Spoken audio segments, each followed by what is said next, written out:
À vous, Bouba, et bonsoir. Mesdames, Messieurs, bonsoir. Nous recevons ce soir l'avocat Abdoulaye Tine, avocat au barreau de Paris, enseignant à l'université Cheikh Anta Diop de Dakar.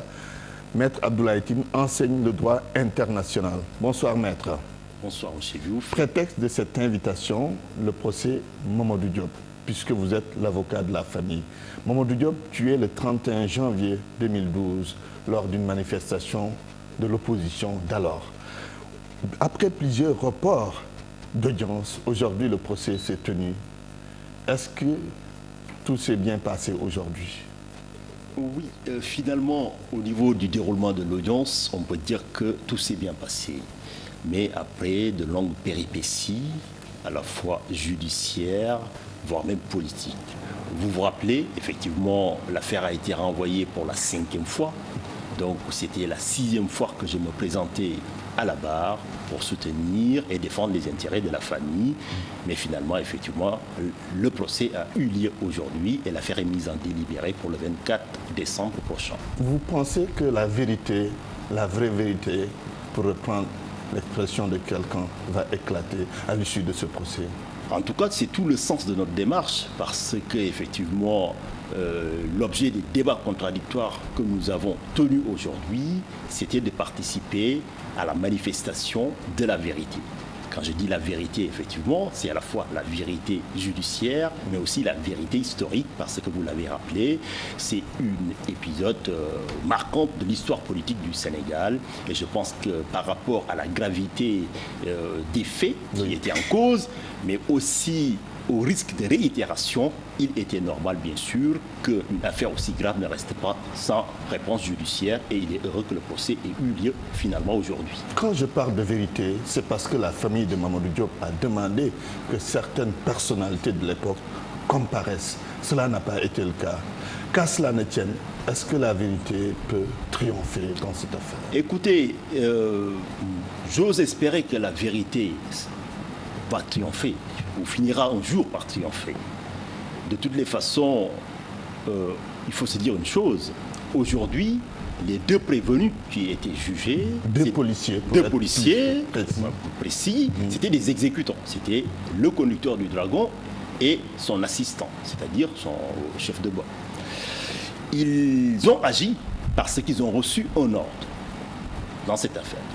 Mais finalement, le périmètre de la prévention qui a été retenu, c'est coup mortel, non-empêchement de délit, ainsi de suite. Ce qui veut dire effectivement que pour l'affaire qui était jugée aujourd'hui, la hiérarchie était de facto hors de cause. À l'époque, le ministre de l'Intérieur, Ousmane Ngom, celui qui était ministre. Le ministre de l'époque. Vous n'avez pas demandé sa comparution comme la famille de Mamadou Diop? La plainte, c'était contre X dans un premier temps. Vous savez, dès la mort de Mamadou Diop, une information judiciaire a été ouverte. Par la suite, nous avons déposé une plainte à la constitution de partie civile. C'est une plainte contre X qui mettait en cause tout le commandement. C'était une manière, effectivement, de permettre à la justice d'enquêter de manière sereine. De tout cerner. De tout cerner, oui. Pour que chacun, selon son niveau de responsabilité et son degré d'implication, ait la peine qu'elle mérite, et ce ne serait que justice. Finalement, c'est le juge d'instruction, de manière souveraine, qui a enquêté, qui a estimé, bien sûr, que c'était la qualification qui était retenue. Aujourd'hui, lors de l'audience, le procureur de la République s'est expliqué sur le pourquoi des qualifications. Ce n'est peut-être pas le lieu de tenir encore un débat judiciaire, mais quoi qu'il en soit, nous persistons à croire effectivement à la force, à la capacité de la magistrature sénégalaise à dire le droit et à faire manifester la vérité. Oui, Maître Abdoulaye Tine, il y a aussi les deux policiers qui ont posé des arguments sur la table. À la barre, ils ont plaidé non coupables.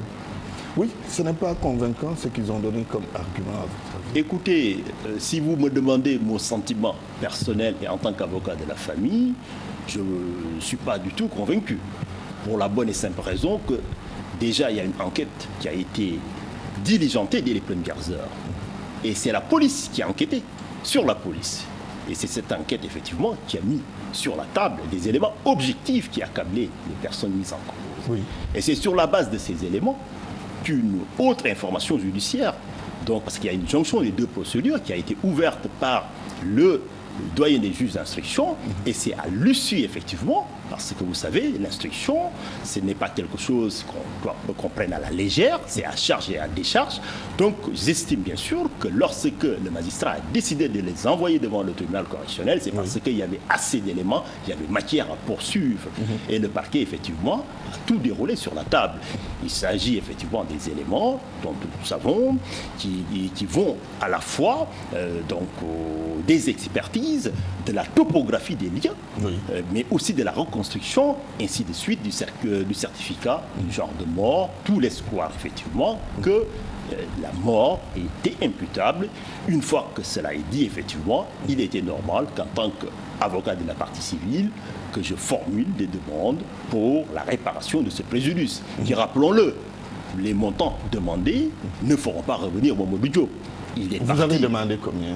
Nous avons demandé 108 millions. 108 millions, ok. Alors, sortons de ce cocon judiciaire pour parler de la gestion du dossier Mamadou Diop par le pouvoir. La façon dont l'État gère cette affaire, est-ce qu'elle vous convient? Personnellement, je n'ai pas été satisfait du déroulement de ce dossier. Pour deux choses. Vous m'avez posé la question, effectivement, du pouvoir. N'oublions pas qu'aujourd'hui, le pouvoir était l'opposition de l'époque. Oui. Et que Mamadou Diop avait répondu à l'appel de cette opposition, qui, avec des milliers, voire des millions de Sénégalais, croyaient à la justesse du message que portait cette opposition de l'époque. Ce qui s'est passé dans le dossier de Mamadou Diop est inacceptable. Vous m'avez dit effectivement que l'affaire a été reportée plusieurs fois. Oui. On peut revenir sur les raisons du report. Et lorsque l'on fait l'effort de comprendre les raisons de ces reports, entre autres, l'un des policiers était en mission de maintien de la paix au Mali. Ce n'est que le jour de l'audience même que l'agent judiciaire de l'État nous a relayé l'information comme quoi la direction générale de la police était en train de faire le nécessaire pour rapatrier cet individu. Je considère que c'est des errements inacceptables pour la gestion de dossier, parce que quand même des accusations aussi graves, lorsque l'on entre ou on fait entrer une personne pour maintenir la paix, vous savez effectivement, il doit y avoir une enquête en amont sur la personnalité, mais aussi quand on participe aux idéaux de l'organisation, qui font que les droits de l'homme, le respect de leurs principes est sacro-saint. Il va de soi qu'il y ait des principes et des jurisprudences. Il faut que les individus qui y participent aient, par le passé, un comportement compatible avec ces objectifs. Oui, pour terminer sur cette question, mais au plan social, prise en charge de la famille et tout ça, vous êtes satisfait rapidement? Oui, sur ce point, on peut dire que d'un point de vue humain, humanitaire, social, ils ont quand même fait ce dont la famille était en droit d'attendre d'eux, c'était d'élever les enfants au rang de pupilles de la nation. Je l'ai rappelé ce matin à la barre. C'était de l'intégrer en tant que fonctionnaire, c'est-à-dire à titre posthume, il a été recruté de manière, on va dire, juridique pour effectivement avoir des indemnités et que sa veuve puisse bénéficier. Sur ce plan-là, je pense que c'est tout à l'honneur du pouvoir. Très bien. Autre question judiciaire, l'affaire Karim Wade. Le journal Le Témoin s'est interrogé aujourd'hui dans sa parution du jour. Est-ce que Karim Wade peut obtenir une liberté conditionnelle? Si vous devriez répondre à cette question, qu'allez-vous dire? Je répondrai plutôt par l'affirmative. Pourquoi l'affirmative? Parce qu'il est dans les conditions? Il est dans les conditions, ça c'est le premier point, mais quand on défend les droits de l'homme dans un état de droit, c'est les droits de tout homme. C'est pas parce qu'il s'appelle Karim Wade qu'il n'a pas droit aux assouplissements que la loi peut prévoir. Ça, c'est le premier point. Le deuxième point, effectivement, c'est lorsque l'on s'interroge rétrospectivement et on fait le décompte entre sa date de privation de liberté et la peine qui a été prononcée, on peut dire que bientôt, il est à mi-parcours. deuxième point, effectivement, c'est de savoir, effectivement, est-ce qu'il y a des efforts d'adaptation, mais compte tenu de la spécificité des faits qui lui sont reprochés, il n'est pas dans la situation d'une personne à qui on va regarder est-ce que son comportement vis-à-vis des détenus de l'administration pénitentiaire, je pense que c'est quelqu'un de correct, quoi qu'on puisse lui reprocher, quoi qu'on puisse dire, effectivement, il a droit aux assouplissements que la loi peut prévoir. Ça, c'est une question. Vous parlez de droits de l'homme, justement, c'est important. Arrêtons-nous sur cette question bien précise. Il a été condamné pour enrichissement illicite, entre autres. Mais l'argent pour lequel il a été condamné appartient à des Sénégalais qui ont aussi leurs droits, non? Droits de l'homme pour droits de l'homme. Oui, mais ça c'est un point important parce que vous me donnez l'occasion d'aborder une autre problématique. C'est l'impact de l'avis du groupe de travail des Nations Unies dans ce dossier. Beaucoup de controverses, de polémiques ont eu lieu suite à cet avis. Moi-même, je suis intervenu avec la conférence qui sont intervenus à Paris.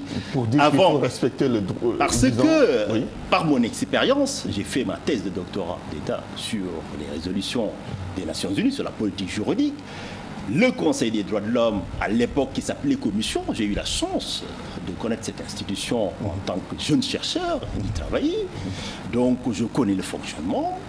J'ai eu, dans ma carrière d'avocat, à m'occuper d'autres cas où des mêmes avis ont été donc rendus, où il y a eu à impacter en tout cas le dossier.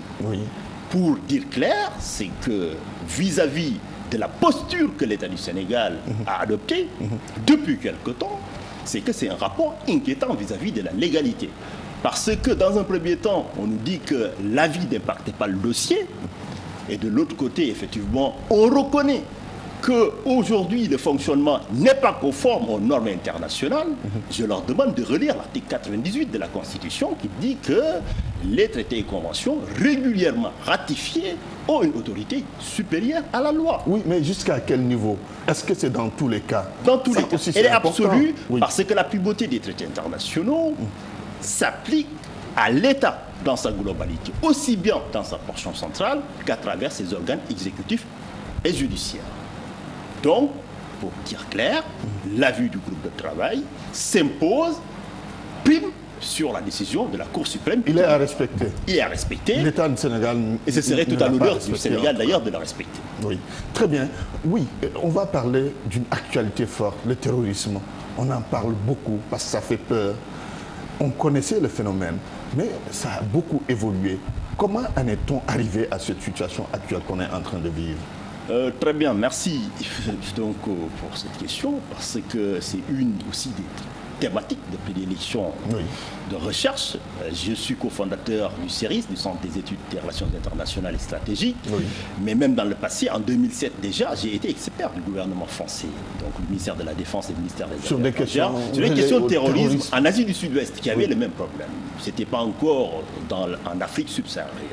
Donc le but, c'était déjà à l'époque d'aider ces États de l'Asie du Sud-Ouest à se conformer à la résolution 1373 que les Nations Unies avaient prise, c'est sur le financement du terrorisme. Mais une autre résolution qui est devenue d'actualité, c'est la 1540, c'est-à-dire aujourd'hui, on a peur que ces mouvements terroristes utilisent les armes de destruction massive pour faire circuler des virus. Tout ça pour vous dire que quand même, de 2001, c'est-à-dire les attentats du 11 septembre jusqu'à aujourd'hui, on a focalisé pendant longtemps le traitement de la question du terrorisme sous l'angle sécuritaire.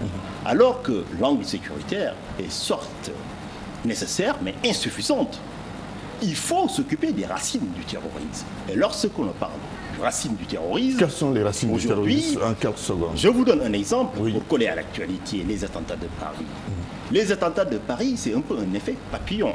C'est-à-dire ce qui s'est passé, la stratégie donc, de pourrissement de la situation en Syrie a fait qu'aujourd'hui, la Syrie est devenue le sanctuaire de tous les mouvements terroristes qui opèrent dans le monde, qui donnent des ordres, des instructions et le refuge aussi des gens qui commettent ces attentats.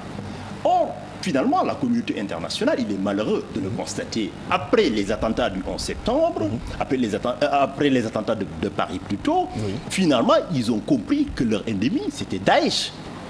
et non pas la Russie ou autre. Finalement, il a fallu quand même beaucoup de temps pour que la communauté internationale puisse se mettre d'accord sur la nécessité d'une coalition forte pour traiter la question du terrorisme. Pour vous dire les racines du terrorisme, il y a cela aussi, mais il y a la pauvreté, il y a effectivement l'endoctrinement, le manque de perspective. Donc finalement, aujourd'hui, comme disait Boutros Ghali dans l'agenda 21, le développement est devenu aussi le nouveau nom de la paix. Donc il fallait s'attendre à cette situation entre 2001 avec les attentats aux États-Unis, 11 septembre 2001. Il fallait s'attendre à une telle situation. Parce que, tout simplement, des mouvements comme l'État islamique sont devenus des forces de proposition. Ils proposent quelque chose à ces jeunes sans perspective, sans donc avenir certain.